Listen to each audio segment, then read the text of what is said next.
ربیع الاول کا مہینہ آتے ہی دنیا بھر کے مسلمان بڑے ہی والہانہ انداز میں میلاد النبی صلی اللہ علیہ وسلم کے جلسے و جلوس کی تیاریاں شروع کر دیتے ہیں، اور 12 ربیع الاول کو عید میلاد النبی کا جشن انتہائی شان و شوکت کے ساتھ منا کر خاموش ہو جاتے ہیں۔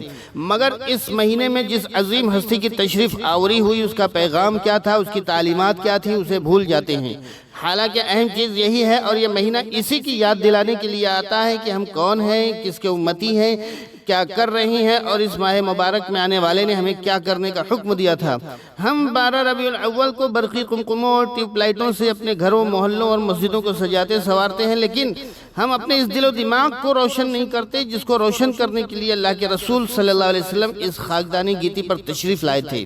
مسلم معاشرے کی بنیاد کتاب اور سنت سے ہے، یعنی احکامات الہیہ پر عمل اور رسول خدا صلی اللہ علیہ وسلم کے فرامین کی اتباع۔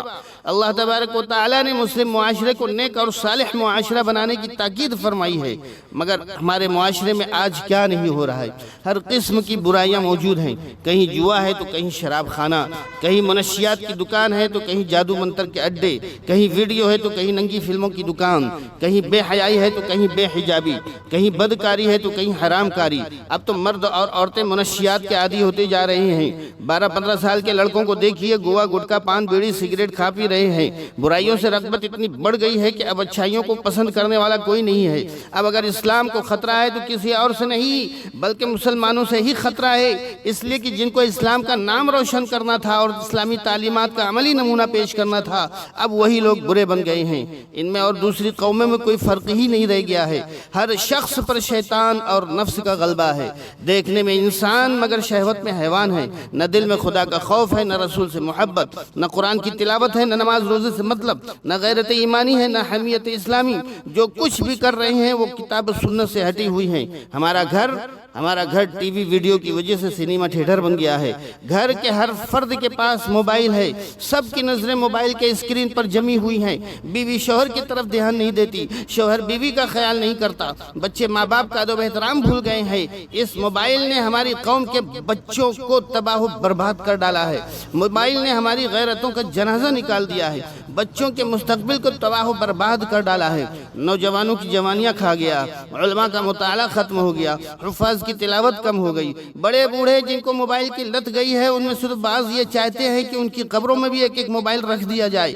بڑا اچھا ٹائم پاس ہے۔ میرے بھائی، موبائل اچھی چیز ہے، مگر اس کی اچھائیوں میں بہت کم لوگ ہیں، برائیوں کی آگ میں زیادہ جل رہے ہیں، اور یہ برائی کی آگ بڑی تیزی کے ساتھ بڑھتی چلی جا رہی ہے۔